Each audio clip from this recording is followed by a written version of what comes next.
kita akan mulai. Sebelumnya sama-sama kita bersatu hati dalam doa. Bapa, kami bersyukur kembali malam hari ini kami diberikan kesempatan untuk belajar bersama, untuk mengenal Engkau lebih dalam lagi melalui kebenaran Tuhan. Berkenanlah Bapa menyertai seluruh rangkaian acara, fasilitas yang dipakai, teknologi dan sebagainya. Berkenanlah juga memberkati seluruh saudara-saudara kami yang bersama-sama dengan kami melalui dunia online. Dan malam hari ini terjadi interaksi, diskusi yang membangun satu dengan yang lain, yang membawa kami kepada arah pengenalan Allah yang benar, satu-satunya Allah yang benar. Terima kasih ya Bapa. Ini doa ucapan syukur kami. Di dalam nama Tuhan Yesus kami sudah berdoa dan bersyukur. Haleluya. Amin. Amin. Ya, karena ini banyak sekali topik yang akan kita diskusikan, jadi saya memperpanjang lebar mengenai teorinya. Jadi saya akan langsung kepada poin mengenai Tritunggal ini. Tritunggal ini sebelumnya juga sebenarnya sudah kita singgung sedikit ya. Di sesi sebelumnya, tidak banyak, tapi di sesi inilah yang kita harapkan kita akan menyinggung mengenai Tritunggal dengan banyak. Ya. Nah, Tritunggal ini kan lawannya, tanda kutip ya, lawannya itu kan mono ya, monoteis atau kepercayaan Allah satu-satunya, yang esa itu hanya satu Allah. Nah, ini pertanyaan klasik yang bertahun-tahun juga orang persoalkan, kira-kira kenapa kita harus mempercayai Allah Tritunggal, bukan mempercayai Allah yang monoteis, atau dalam bahasa saudara kita tauhid seperti itu. Kenapa kita tidak mempercayai tauhid? Dan saya mau langsung ke poinnya, brother. Sebenarnya mana yang lebih logis? Ya, mana yang lebih logis? Kalau dalam pandangan saya, karena kita percaya Tritunggal, saya sudah alami sendiri ya kan. Bagaimana apa alasan saya mempercayainya? Nanti saya akan singgung sedikit juga. Lalu kenapa lebih logis? Nah, tapi saya mau dengar dari pandangan brother dulu, seperti apa kira-kira tanggapan? Silakan. Ya, pertama-tama kita harus mengakui bahwa memang doktrin ini adalah doktrin yang tidak bisa dijelaskan dengan sempurna. Tetapi bukan berarti karena tidak bisa dijelaskan secara sempurna, lalu tidak bisa diyakini atau dipercayai. Nah, apa alasan kita untuk menyimpulkan bahwa memang benar doktrin ini tidak bisa dijelaskan secara sempurna, dan mengapa kita bisa meyakini sesuatu yang tidak bisa dijelaskan secara sempurna? Apakah itu logis untuk diyakini? Jawaban sederhananya logis, masuk akal. Karena apa? Karena kita sedang membahas atau mencoba untuk memahami Allah yang tidak terbatas. Sementara kita adalah pribadi yang tidak terbatas. Jadi sangatlah logis untuk kita menyimpulkan bahwa kita tidak bisa, pribadi yang terbatas ini, tidak bisa memahami dengan sempurna pribadi yang tidak terbatas. Jadi itulah alasan mengapa kita menyimpulkan bahwa kita tidak bisa menjelaskan atau membahas doktrin ini dengan sempurna. Nah, selanjutnya, hal yang perlu kita ketahui bahwa doktrin ini lahir based on scripture, berdasarkan Alkitab. Tetapi penyataan Allah yang Tritunggal itu sifatnya itu progresif, ya, berkelanjutan atau bertahap. Dimulai dari perjanjian lama. Tetapi kita harus menyadari, kita harus menyimpulkan bahwa kita tidak bisa memahami sepenuhnya Allah yang Tritunggal itu hanya dengan melihat perjanjian lama. Kita harus melihat secara utuh. Ini namanya tota scriptura. Jadi selain sola scriptura, di mana kita membangun doktrin ini berdasarkan Alkitab, tapi juga tota scriptura, melihat keseluruhan teks, keseluruhan konteks, keseluruhan kitab, bukan hanya pada satu teks, bukan hanya pada satu konteks, bukan hanya pada satu kitab, tapi kepada seluruhnya. Bagaimana kita mengharmonisasikan dan tidak bertabrakan penafsiran kita, pemahaman kita, pengertian kita terhadap ayat yang satu dengan ayat yang lain, konteks yang satu dengan konteks yang lain, kitab yang satu dengan kitab yang lain. Tentu kompleks atau komprehensif sekali kalau saya mau jelaskan dasar-dasar teologis mengapa kita mempercayai Allah yang Tritunggal. Tapi begini dulu Bang, saya mau mengungkapkan atau menegaskan hal yang ini. Bahwa penyataan diri Yesus atau inkarnasi Tuhan Yesus menjadi bukti terbesar bagi kita, menjadi alasan terbesar bagi kita untuk kita menyimpulkan bahwa Allah itu tidak mungkin monoteisme ketat atau tunggal dalam pengertian matematika. Apalagi kalau kita merujuk kepada Injil, secara khusus Injil Yohanes, di mana ada penegasan bahwa ada Bapa yang mengutus Anak dan Bapa Anak mengutus Roh Kudus, Yohanes 14, 15, dan 16. Bisa dilihat Yohanes 15 ayat 26 secara spesifik, di mana Yesus mengutus Roh Kudus yang keluar dari Bapa. Dan itu ada pergulatan juga, ada perdebatan juga terkait dengan ayat itu.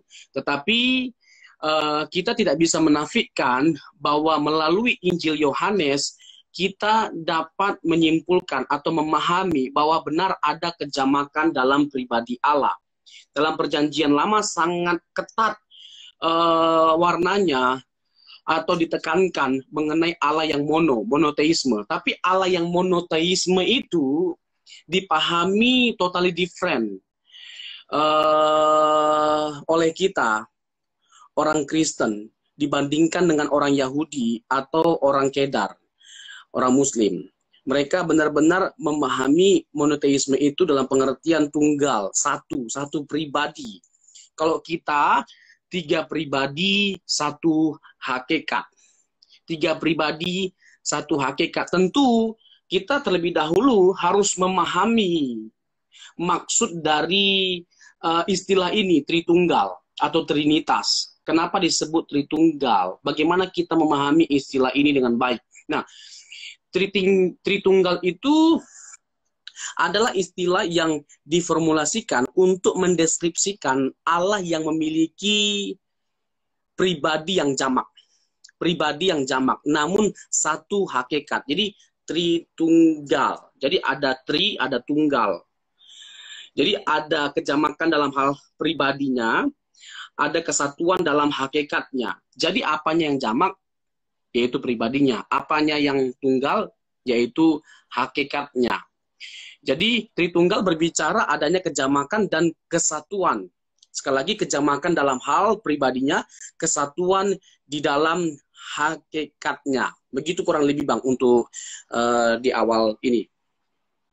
Ya, jadi alasan pertama ya karena kita mempercayai Yesus adalah Tuhan. Kenapa kita meyakini Tritunggal ini? Kalau yang dari brother tadi saya sampaikan, ya Yesus yang adalah Tuhan sudah menyatakan diri dalam wujud manusia atau dalam pribadi manusia itu. Inilah alasan pertama ya kenapa kita percaya Allah Tritunggal ini. Artinya Allah tidak mono, ternyata tidak monoteis gitu ya. Tapi dalam pribadi. Lalu seperti tadi brother sampaikan juga, yang membuat memang kalau kita bicara kalangan mungkin masuk, tapi untuk yang di luar Kristen memang untuk ukur logis atau tidak logis ya, kita memang harus Alkitab, ya kan? Sumber yang tepat itulah yang membuat Tritunggal ini menjadi logis, karena kita sebenarnya tidak hanya dari sudut pandang Kristen saja, tapi dari sejarah bangsa Yahudi, dari topik yang sebelumnya kita bahas, bagaimana pertama kali Allah yang benar itu memperkenalkan dirinya kepada bangsa Israel, itulah membuat logis tuh. Ditarik garis benang merahnya, ya Allah Tritunggal menjadi logis ya. Brother, ini sebelum kita lewatkan pertanyaan bagus dari saudara Darwin Silaban ini, mungkin brother sudah baca juga. Bagaimana cara mengatasi orang yang berkata Tuhanmu ada 3. Tuhanmu beranak. Ya, Ini alami oleh generasi muda kita zaman sekarang, brother. Nanti kita gantian memberikan solusi. Mungkin dari brother dulu. ya. Eh, Begini, adanya tiga pribadi bukan berarti orang Kristen menyembah tiga Allah. Makanya gagal paham orang di luar Kristen memahami konsep Tritunggal. Dan kita tidak pernah meyakini atau menyimpulkan atau merumuskan atau menegaskan bahwa Allah kita itu tiga. Karena apa? Karena Alkitab tidak pernah mengatakan bahwa Allah kita ada tiga. Tetapi inilah yang disebut dengan keunikan, dan nanti saya akan jelaskan lagi secara filosofis atau secara logika apakah ini kontradiksi atau tidak sifatnya. Nah, kita harus merujuk kepada Alkitab dan membiarkan Alkitab itu berbicara apa adanya tentang Allah yang benar itu. Dan jangan kita menafsirkan sesuatu di luar dari apa yang disaksikan oleh Alkitab. Nah, itu dulu yang kita harus pegang prinsipnya. Alkitab mengatakan bahwa Allah itu yang adalah Esa. Contoh, dalam Markus pasal 12, dengarlah hai Israel, Tuhan Allah kita, Tuhan kita adalah Esa. Dan ini merupakan pernyataan Tuhan Yesus langsung dan merujuk kepada Ulangan 6 ayat 4. Shema Yisrael, Adonai Elohenu, Adonai Echad. Nah, tetapi Allah yang Esa itu ternyata jamak pribadinya. Allah yang Esa itu jamak pribadinya. Seperti yang sudah saya tegaskan tadi. Ada Bapa, ada Anak, ada Roh Kudus. Ada Bapa, Anak, dan Roh Kudus. Bapa mengutus Anak, dan Bapa dan Anak mengutus Roh Kudus. Yohanes 15 ayat yang ke-26.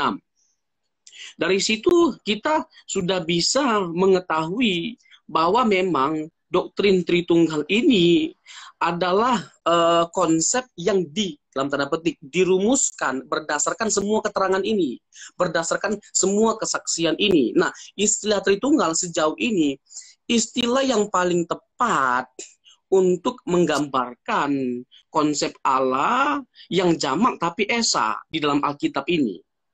Nah, kita nggak bisa menafikan bahwa benar ada kejamakan, yaitu pribadinya. Tapi Allah yang jamak ini satu atau esa. Makanya tadi saya tegaskan di awal, kita harus memahami istilah Tritunggal itu harus dipahami dalam pengertian apa. Bahwa yang tri itu adalah pribadinya, yang tunggal adalah hakikatnya. Nah, sekarang kita persoalkan secara filosofis. Apakah secara filosofis ini sesuatu yang kontradiktif sifatnya? Jawabannya tidak. Karena apa? Karena pribadi itu beda maknanya dengan hakikat. Pribadi itu beda maknanya atau maksudnya dengan hakikat. Kecuali kalau dipahami seperti ini, Bang. Bahwa Allah itu satu pribadi dalam tiga pribadi. Atau satu hakikat dalam tiga hakikat. Nah, ini secara filosofis bertabrakan atau kontradiktif. Tidak bisa dilogikakan. Karena memang fallacy thinking. Salah dalam hal logika berpikir, kontradiktif. Tetapi tidak menjadi kontradiktif sifatnya secara filosofis, karena apa? Karena pribadi dan hakikat itu berbeda maknanya, berbeda istilahnya. Sehingga ketika dikatakan pribadinya ada tiga, hakikatnya ada satu, itu bisa diterima secara filosofis dan tidak bertentangan secara teologis, karena bersumber pada Alkitab kesaksian ini. Nah, nanti kan cuman memang ada perbedaan pandangan atau penafsiran dalam konteks kekristenan. Ada yang memahami bahwa Bapa, Putra, dan Roh Kudus itu bukan pribadi yang berbeda-beda, itu pribadi yang sama. Nah, itu lain lagi pergulatannya, lain lagi pergumulannya. Tetapi kita tidak bisa memungkiri bahwa ada Bapa, Anak, dan Roh Kudus. Bagi kita, kalau kita menyimpulkan bahwa Bapa, Putra, dan Roh Kudus ini adalah pribadi yang berbeda-beda satu sama lainnya. Apa yang membuat kita menyimpulkan bahwa ini adalah ketika pribadi yang berbeda? Karena secara khusus merujuk kepada Alkitab atau PB atau Injil, bahwa secara khusus Injil Yohanes bahwa ada Bapa yang mengutus anak. Bagaimana mungkin yang mengutus dan yang diutus itu sama? Kalau dipahami yang mengutus ini adalah hakikat Bapa sebelum menjelma menjadi manusia. Nah, ini agak lucu karena bagaimana mungkin bisa hakikatnya dirinya sendiri mengutus dirinya sendiri. Ini saya rasa kurang tepat kalau kita berbicara tentang eksposisi teks atau konteks dari banyak teks yang akan kita lihat di dalam Alkitab. Contoh, Yohanes 1 ayat 1, Bang ya. Yohanes 1 ayat 1, pada mulanya adalah firman. Firman itu bersama-sama dengan Allah. Jadi, Yohanes 1 ayat 1 menjelaskan adanya dua pribadi, di mana firman yang adalah Yesus itu, yang nanti berinkarnasi dalam keadaan sebagai manusia, Yohanes 1 ayat 14, itu berbeda dengan Allah atau Bapa di situ lebih tepatnya. Ya kan, pada mulanya adalah firman, firman itu bersama-sama dengan Allah. Kalau ini sama, ngapain dikatakan bersama-sama? Kenapa yang sama itu dikatakan bersama-sama? Sangatlah tidak logis kalau dikatakan ini pribadi yang sama. Karena kalau benar sama, tidak perlu bersama-sama. Tapi karena berbeda lah, makanya bersama-sama. Prostonteon. Ya kan, di mana firman itu bersama-sama dengan Father, dengan Allah itu, dengan Bapa. Dan bukan hanya sekedar bersama-sama, tetapi firman itu juga ditegaskan sebagai Allah. Sebagai Allah. Jadi pertama, dari Yohanes 1 ayat 1 kita dapat menyimpulkan bahwa ada kejamakan pribadi dari Allah itu. Yang kedua, firman itu bukan hanya diidentifikasi sebagai pribadi yang berbeda dengan Bapa dalam Yohanes 1 ayat 1, tetapi dia diidentifikasi sebagai Allah. Dia juga adalah Allah. Nah, jadi jelas sekali kalau kita merujuk kepada Injil Yohanes bahwa memang ada kejamakan dalam pribadi. Dan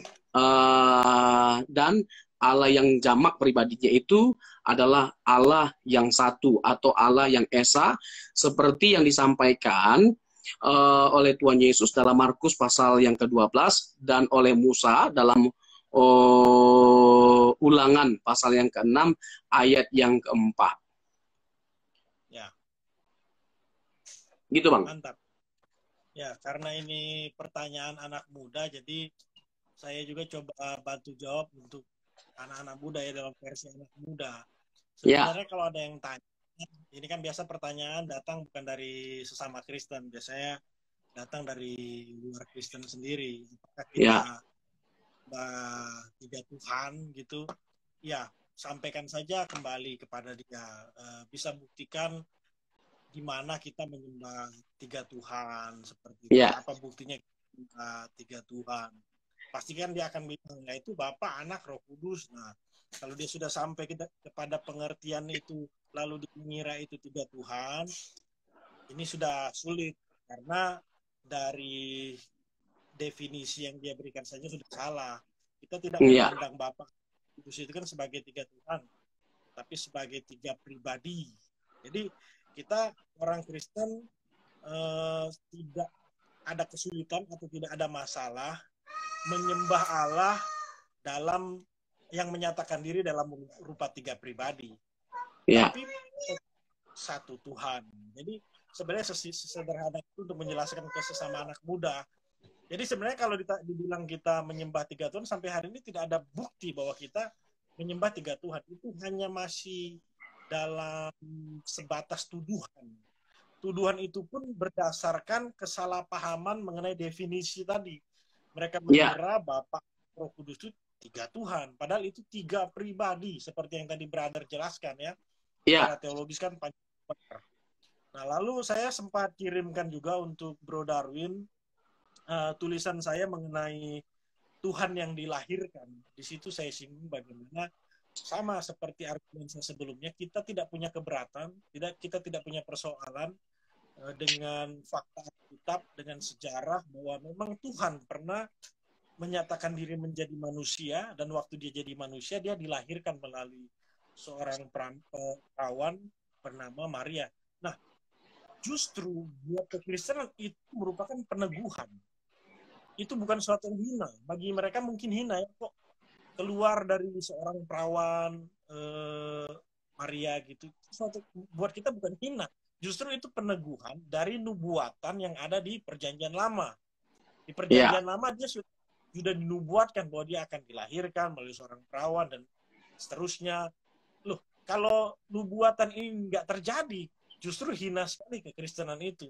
Mana nubuatannya gitu kan? Tapi justru dengan adanya peristiwa Tuhan yang jadi manusia, kemudian dia dilahirkan, kemudian dia jadi manusia, itu bukan suatu yang hina. Nah, dia disebut anak Allah, tentu saja prosesnya bukan karena dia lahir dari Maria, bukan karena ada hubungan biologis antara Allah dengan manusia. Ini tuduhan yang sesat sekali pastinya, brother.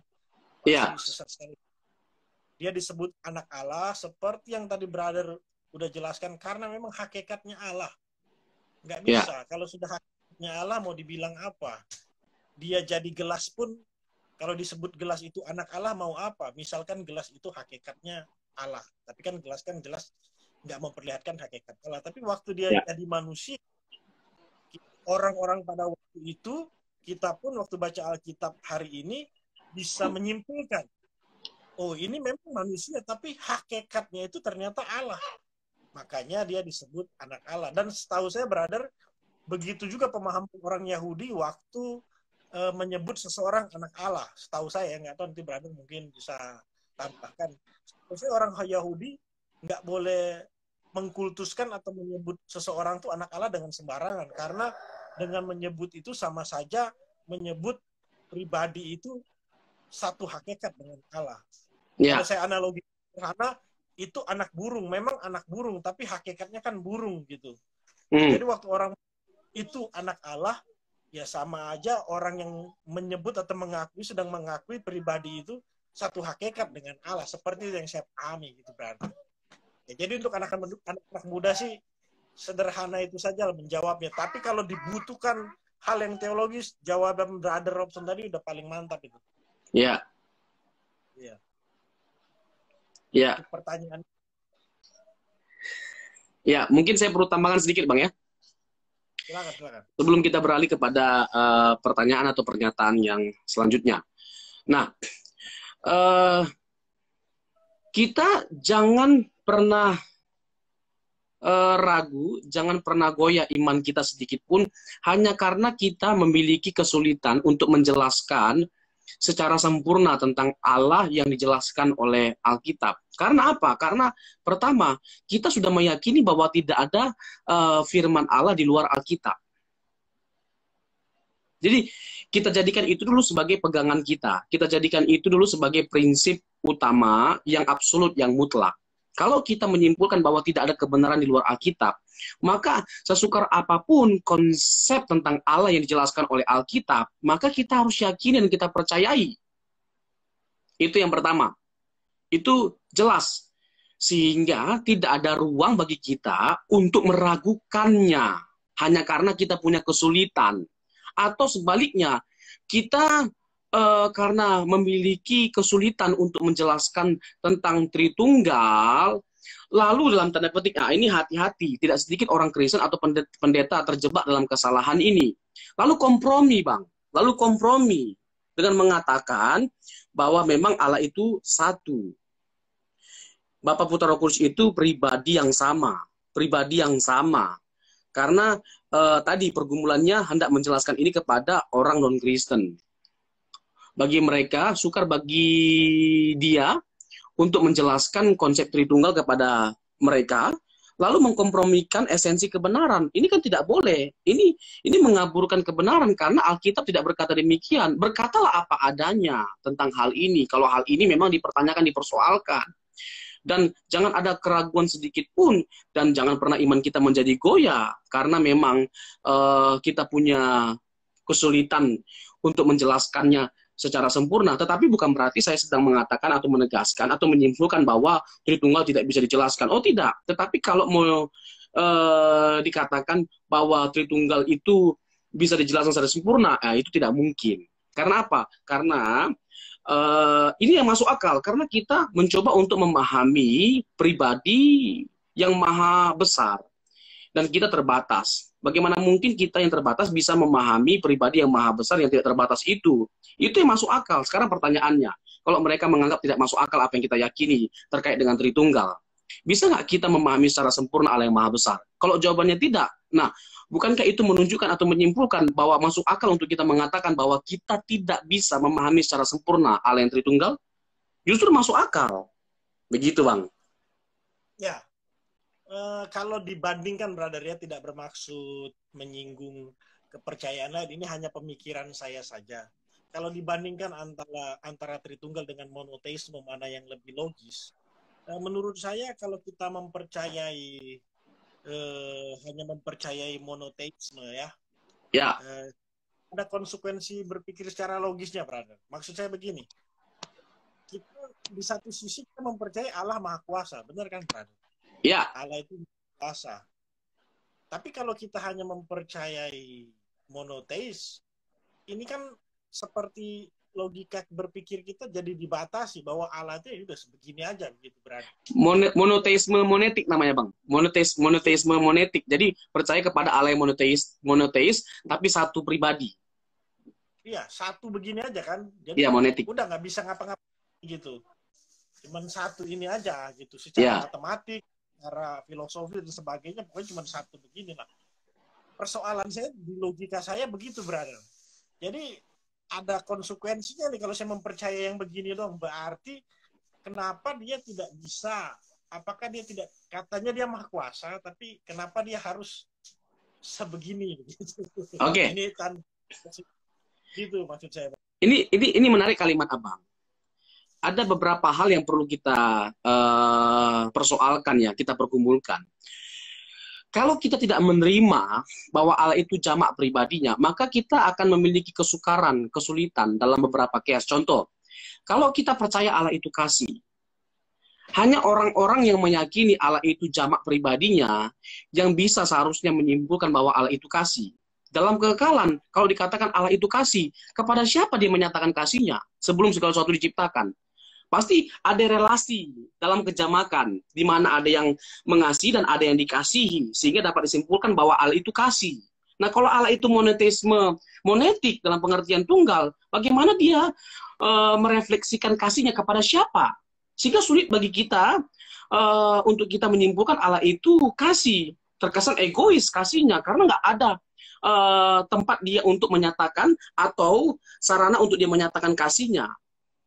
Jadi satu-satunya alasan yang logis untuk kita mengakui atau menyimpulkan Allah itu kasih adalah dengan kita menyimpulkan Allah itu jamak pribadinya. Itu yang pertama. Yang kedua, ada kesulitan yang lain yang kita temukan terkait dengan penciptaan. Sebagai contoh, kalau kita tidak memahami Allah itu jamak pribadinya, maka kita akan sulit untuk memahami beberapa case dalam Alkitab. Contoh, Kejadian 1 ayat 26-27. Baiklah kita menciptakan manusia menurut gambar dan rupa kita. Manusia itu gambar dan rupa Allah. Jadi kata kita di situ harus dipahami dalam pengertian kejamakan pribadi Allah, karena kita ini merupakan refleksi dari Allah, gambar dari Allah.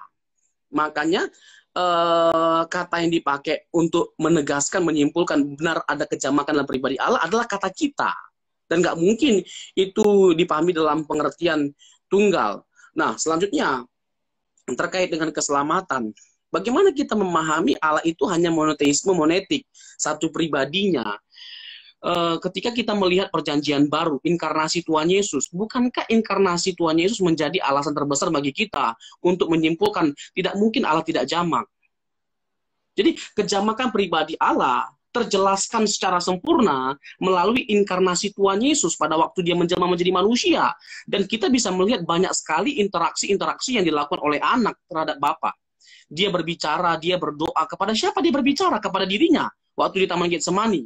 Kalau memang Allah itu tunggal pribadinya, sulit bagi kita untuk menyimpulkan hal itu. Kenapa? Karena Yesus berdoa. Kalau dikatakan bahwa Allah itu monetisme monetik, satu pribadinya, loh, kok dia berdoa kepada dirinya sendiri? Nah, yang ketiga, Yang ketiga, ketika disalibkan, dia merasa ditinggalkan. Kalau kita tidak memahami atau menyimpulkan Allah itu jamak pribadinya, dia masa ditinggalkan oleh dirinya sendiri? Pasti ada pribadi lain di luar dirinya yang dia menganggap bahwa pribadi yang lain di luar dirinya itu telah meninggalkan dia. Eloi, Eloi lama sabachthani. Allahku, Allahku, mengapa engkau meninggalkan aku? Dan itu harus dipahami dalam pengertian Bapa itu, maksudnya. Lalu, yang selanjutnya, Yohanes 17, Bang. Yohanes 17 ayat 5. Glorify me with the glory I had before the world was. Kalau memang dia tunggal dalam pengertian pribadi, mengapa dia minta dia dipermuliakan? Kepada siapa dia meminta untuk dipermuliakan? Kalau bukan kepada pribadi di luar dari dirinya. Siapa yang mengutus dia? Siapa yang mengutus dia kalau bukan sesuatu yang berbeda dengan dirinya? Lalu siapa yang diutus oleh Yesus kalau bukan sesuatu yang di luar dari dirinya, yaitu Roh Kudus, penolong yang lain. Jadi Yesus itu adalah penolong. Dan ketika dia mengatakan ada penolong yang lain, yaitu Roh Kudus, artinya bahwa penolong yang lain yang adalah Roh Kudus itu adalah pribadi yang berbeda dengan dia, tapi yang juga punya hakikat yang sama dengan dia. Jadi sangat sulit untuk kita mengingkari kebenaran bahwa Allah itu Tritunggal, yang adalah jamak pribadi tapi hakikatnya Esa. Begitu, Bang. Ya, berarti yang saya alami ini banyak juga orang alami, berarti ada konsekuensi logisnya ya kalau kita tidak, atau kalau kita meragukan Allah itu bisa jamak ya. Iya. Ada konsekuensinya gitu ya, banyak sekali konsekuensi logisnya ya. Iya, dan sulit untuk kita menjawab semua konsekuensi berpikir logis itu berdasarkan logika teks ya, berdasarkan teks Alkitab. Kalau kita tidak menerima kebenaran bahwa Allah itu jamak pribadinya. Ya. Oke, brother, ini ada beberapa pertanyaan yang memang akan kita bahas malam ini. Di sini kan pertanyaannya, apakah harus percaya kepada Allah Tritunggal? Maksud saya begini, brother, kan pemahaman tentang Tritunggal atau konsep seperti ini kan dimiliki juga oleh bangsa lain pada waktu itu, artinya di luar bangsa Yahudi atau di luar kekristenan. Di awal kekristenan sudah ada yang memiliki konsep-konsep jamak tunggal gini. Nah, coba ulangi lagi, Bang, sorry, Bang. Ya, kan di sini kan pertanyaannya, apakah kita harus mempercayai bahwa Allah itu Tritunggal, ya kan? Apakah kita harus mempercayai bahwa Allah itu Tritunggal? Nah, maksud saya begini, di zaman sebelum bangsa Israel atau di zaman bangsa Israel, di awal-awal kekristenan, sebelum kekristenan itu kan sudah ada pemahaman mengenai satu tapi tiga, tiga tapi satu, begitu ya kan? Artinya di luar bangsa Yahudi atau orang Kristen sendiri sudah punya pemahaman-pemahaman seperti itu, seperti kebudayaan Yunani, ya, dan bangsa lainnya. Nah, ini apa alasannya mengapa kita harus percaya Allah Tritunggal yang modelnya seperti kita ini gitu? Sedangkan di luar itu kan juga ada pemahaman yang seperti itu, tiga tapi satu, satu tapi tiga. Mungkin brother mau kasih pencerahan di sini. Nah, ini menarik ini. Ini ada kaitannya dengan, tapi ini, sorry Bang, pertanyaan Darwin ini lagi-lagi menarik untuk dibahas. Nanti kita jawab, Bang ya. Nanti tolong diingatkan, Bang ya. Nah, ini sangat terkait dengan pembahasan mengenai ajaran-ajaran yang dianggap menyimpang. Seperti Sabellianisme, modalisme, oneness Pentecostal, Jesus only, dan yang lainnya. Yang hanya sekedar menekankan ketunggalan dari Allah. Nah, sementara seperti yang sudah saya jelaskan tadi, sulit bagi kita untuk memahami Alkitab dengan baik, dengan benar, kalau kita tidak memahami Allah itu dalam pengertian jamak pribadinya. Tadi kan saya sudah mengangkat beberapa case atau ayat di dalam Alkitab yang jelas-jelas menegaskan dan tidak bisa ditafikan kebenarannya bahwa memang Allah itu harus dipahami jamak pribadinya. Nah, tapi beda dengan modalisme, Sabellianisme, yang mengatakan bahwa Bapa, Putra, dan Roh Kudus itu adalah pribadi yang sama, Bang.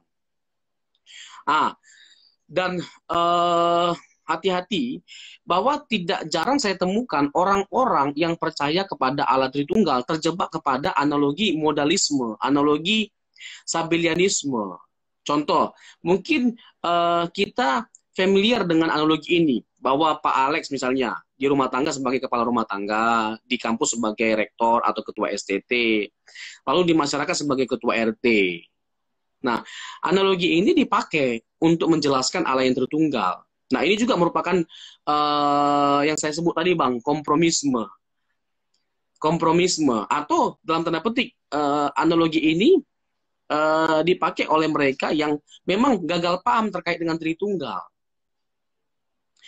Itu analogi yang tidak tepat, karena Pak Anton itu satu pribadi, 3 fungsi, 3 jabatan. Nah, sementara Tritunggal itu 3 pribadi, bukan 3 jabatan. Satu pribadi bukan, tapi 3 pribadi dah. Nah, ini ada kaitannya mungkin ya, sekaligus saya jawab sama pertanyaannya Darwin tadi, Bang, ya? Ya. Ya.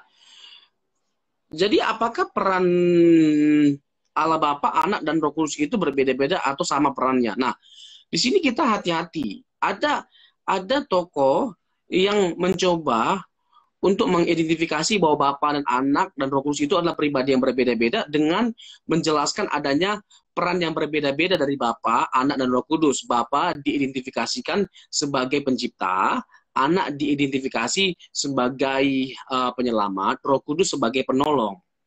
Tetapi hati-hati dengan kita menggunakan analogi ini atau paham ini.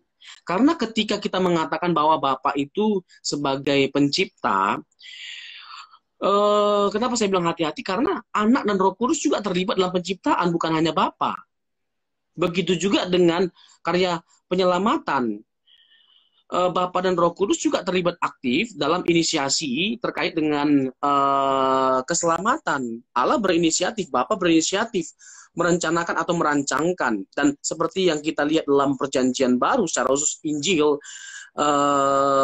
Sinoptik atau Injil Yohanes lebih tepatnya, kita bisa melihat bahwa kedatangan Tuhan Yesus itu untuk memenuhi rancangan Allah, kehendak Bapa.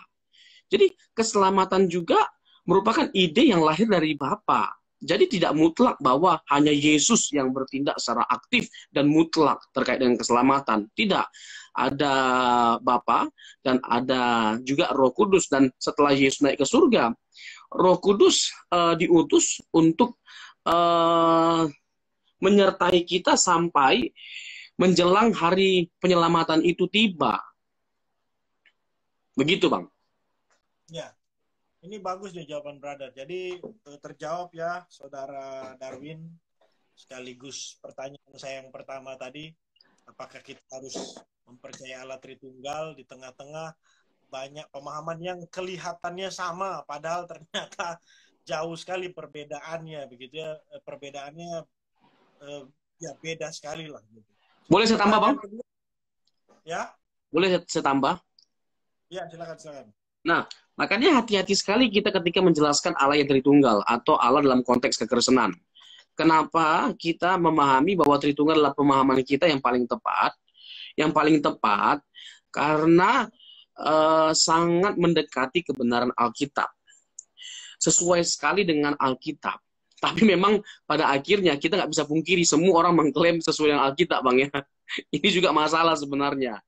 Tetapi ya pada akhirnya orang-orang yang fair lah bisa menilai, bisa memahami, bisa menyimpulkan bahwa apa yang sudah kita jelaskan tadi itu memang jauh lebih logis, jauh lebih masuk akal. Sulit bagi kita untuk mengidentifikasi bahwa Allah itu tidak jamak pribadinya. Karena memang jamak pribadinya. Apalagi kedatangan atau inkarnasi Tuhan Yesus jelas menunjukkan, membuktikan kebenaran bahwa Allah itu adalah jamak dalam hal pribadinya. Nah, jangan terlalu menekankan kesatuannya, keesaannya, jangan terlalu menekankan keesaannya atau kesatuannya, nanti kita akan terjebak kepada pandangan Jesus only, oneness Pentecostal, modalisme, seperti yang saya sudah jelaskan tadi, bahwa Bapa, Putra, Roh Kudus itu dianggap pribadi yang sama. Juga jangan terjebak kepada hanya menekankan kejamakannya. Nanti kita terjebak dalam pandangan triteisme atau politeisme. Karena Allah kita bukan Allah triteisme, tiga Allah, bukan. Tiga pribadi tidak sama dengan tiga Allah. Nah, Ya. kiranya itu harus dipahami terlebih dahulu dengan baik, dengan benar. Sehingga tidak salah dalam menyimpulkan atau salah dalam memahami. Begitu, Bang. Ya, saya tambahkan yang pertanyaan tadi Brother Darwin, mungkin yang dimaksud juga fungsi dari masing-masing pribadi ini ya pasti ada dan memang berbeda ya, Brother ya. Ya, Tapi juga berarti mutlak sendiri-sendiri gitu, atau ya, kalau di keselamatan nggak ada peran Bapak di situ ya nggak kayak gitu juga, maksudnya kan gitu ya. ya, Ya, contoh seperti sekarang ini kan, Brother, yang memang saat ini sedang bekerja atas kehidupan orang percaya ya Allah Roh Kudus, ya, karunia-karunia, ya kan? Seperti itu kan fungsi atau peran dari Allah Roh Kudus. Maksudnya kan ya, begitu, Brother. betul. Nanti di hari penghakiman nanti Yesus Kristus lah yang akan berperan atau diberikan kuasa penuh oleh Allah untuk menghakimi. Ya, betul, Bang. Seperti itu, Brother. Siapa tadi? Darwin ya. Ya, Pertanyaan ketiga begini, Bro. Bagaimana seharusnya memahami Allah Tritunggal? Allah yang Tritunggal tadi, memahami. Mungkin ya, tadi kita sudah jelaskan sedikit secara filosofis, teologis, dan logis. Tapi mungkin di sini diselipkan juga seperti pertanyaan Pak Aang ya di sini ya. ya, Bagaimana jemaat mula-mula memahami Allah Tritunggal itu? Artinya begini, pastinya cara kita memahami dengan jemaat mula-mula pada waktu itu yang belum punya Alkitab selengkap sekarang, media sosial, internet, pasti kan beda tuh cara memahaminya. Walaupun akhirnya setelah disatukan oleh roh yang sama menjadi satu pemahaman yang benar, begitu ya. Tapi seperti apa kira-kira memahami Allah Tritunggal ini, Brother? Pada waktu itu atau di saat kita sekarang ini, seperti apa? Silakan, Bro. ya. Di dalam Alkitab tidak ada istilah Tritunggal memang. Istilah Tritunggal itu dicetuskan oleh seorang bapak gereja yang disebut dengan Tertullianus. Nah, yang kemudian hari dikembangkan konsep ini dalam pandangan Origenes, lalu dalam konsili seperti konsili Nisea, Chalcedon, dan lain sebagainya. Nah, di sini kita harus memahaminya hati-hati. Satu, kedua, kita harus memahaminya dengan pikiran yang terbuka, open-minded ini. Kita harus open-minded. Karena begini, kita tidak bisa memungkiri bahwa dalam kelompok kekristenan saja banyak sekali varian, Bang ya, dalam pemahaman tentang Tritunggal itu konsepnya seperti apa. Itu banyak sekali perbedaan dan banyak sekali perdebatan. Jadi sesama kita sendiri itu bergulat dalam menggumuli konsep yang benar itu tentang Tritunggal seperti apa. Nah, begini. Tidak ada istilah Tritunggal dalam Alkitab. Tetapi tidak ada istilahnya bukan berarti tidak benar.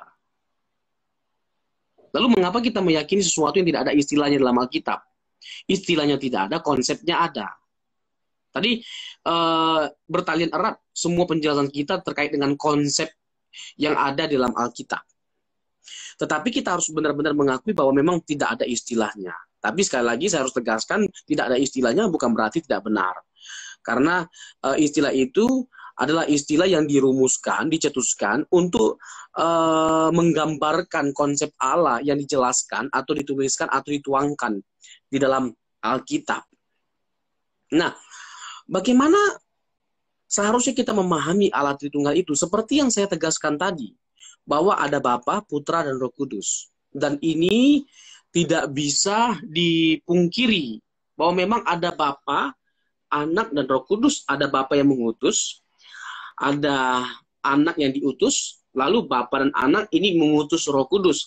Terserah kita menggambarkan, karena memang ada perbedaan dalam memahami hal ini. Terserah kita menggambarkan atau memahami Bapa, Putra, Roh Kudus ini dalam pengertian apa. Tetapi kita memahami Bapa, Putra, Roh Kudus ini adalah pribadi yang berbeda-beda satu sama lainnya. kita sudah menerangkan, kita sudah menjelaskan di dalam topik-topik yang sebelumnya tadi saya sampaikan. Dan kita harus menegaskan hal ini, Bang. Kita tidak memungkiri kebenaran bahwa memang penyataan Allah yang Tritunggal itu bertahap sifatnya. Bertahap penyataannya, bertahap yang puncaknya itu pada kelahiran Tuhan Yesus, pada penyataan diri Tuhan Yesus pada waktu inkarnasi, seperti yang sudah saya tegaskan tadi. Yang mana melalui inkarnasi Tuhan Yesus, maka kita tidak bisa memungkiri atau menafikan bahwa benar Allah itu jamak pribadinya. Dalam perjanjian lama sudah terendus kejamakan dari pribadi Allah yang jamak itu. Adanya pribadi yang berbeda-beda dalam diri Allah yang esa. Sudah ada, tetapi belum bisa dipahami secara utuh.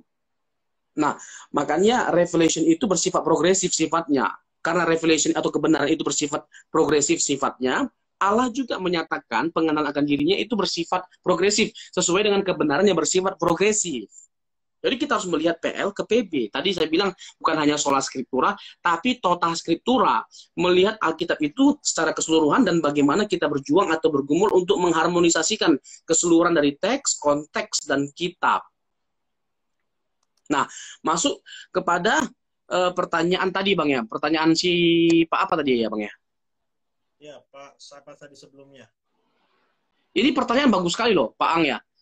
Pak Roson, bagaimana jemaat mula-mula memahami Tritunggal? Nah, sekali lagi seperti yang sudah saya uraikan, bahwa tidak ada istilah Tritunggal atau Tritunggal seperti yang dikonsepkan oleh konsili. Itu kan sistematika rumusannya. Tetapi apa yang dirumuskan oleh konsili atau bapak-bapak gereja itu based on scripture, berdasarkan Alkitab, dan semuanya ada ayat-ayatnya. Nah, kita mungkin merujuk kepada 1 Korintus 8, Bang. 1 Korintus 8. 1 Korintus 8 ayat 6 ini merupakan skema orang Kristen, pengakuan iman orang Kristen. Ini merupakan kutipan dari skema Israel, Bang. Pengakuan iman orang Israel yang Ulangan 6 ayat 4. Nah, bagaimana dalam tanda petik Paulus menyingkapkan lebih komprehensif, lebih terang tentang apa yang diimani dalam pengakuan iman orang Israel atau orang Yahudi. Ternyata esa itu bukanlah pengertian monetik. Esa itu dalam pengertian hakikatnya, tapi pribadinya jamak. Coba yang ayat 6, Bang. 1 Korintus 8 ayat 6. Namun bagi kita hanya ada satu Allah saja, yaitu Bapa, yang daripadanya berasal segala sesuatu dan yang untuk Dia kita hidup, dan satu Tuhan saja. Jadi, yaitu Yesus Kristus. Jadi Paulus memberikan penegasan bahwa lewat ayat ini bahwa Bapa dan Yesus itu pribadi yang berbeda. Istilah yang dikenakan kepada Bapa itu Allah, istilah yang dikenakan kepada anak itu Tuhan. Yesus adalah Tuhan. Tapi bukan berarti Yesus bukan Allah atau Bapa bukan Tuhan. Karena istilah Tuhan juga merujuk kepada Bapa, dan istilah Allah juga merujuk kepada Yesus. Memang ayat ini juga diperdebatkan oleh saksi Yehova untuk menunjukkan bahwa Yesus itu bukan Allah tapi Tuhan. Tetapi mereka nggak fair dalam menyimpulkan. Karena apa? Karena mereka juga memahami bahwa Bapa itu juga bisa disebut sebagai Tuhan. Nah, kalau Bapa juga bisa disebut sebagai Tuhan, berarti anak juga bisa disebut sebagai Allah. Berarti Bapa bukan, kalau diikuti alur berpikir mereka, berarti Bapa juga sama seperti Yesus, hanya Tuhan. Kalau memang Bapa juga bisa disebut sebagai Tuhan seperti anak, seperti Yesus. Nah, mereka tidak fair dalam memahami atau menyimpulkan ayat ini. Nah, tinggal sedikit lagi waktunya, Bang ya. Ayat 4. Ayat 4. Jadi Paulus tidak menafikan kebenaran dari skema Israel, pengakuan iman orang Israel, ulangan 6 ayat 4. Diulangi skema Israel itu sebelum Paulus menegaskan lebih komprehensif apa yang diyakini oleh orang-orang Israel. Ayat yang keempat, Bang. Tidak ada berhala di dunia ini, dan tidak ada Allah lain daripada Allah yang esa. Maksudnya tidak ada Allah lain di luar pribadi yang kita kenal sebagai Bapa, Putra, Kudus itu. Mereka adalah Allah yang esa. Tidak ada Allah lain di luar mereka itu. Mereka itu disebut sebagai Allah yang esa. Begitu, Bang. Ini waktunya sudah mau habis, Bang. Oke. Begitu, Bang. Masih ada pertanyaan yang menarik. Jadi mungkin di lain waktu kita bisa sambung lagi, brother. Iya, udah 28 menit lagi.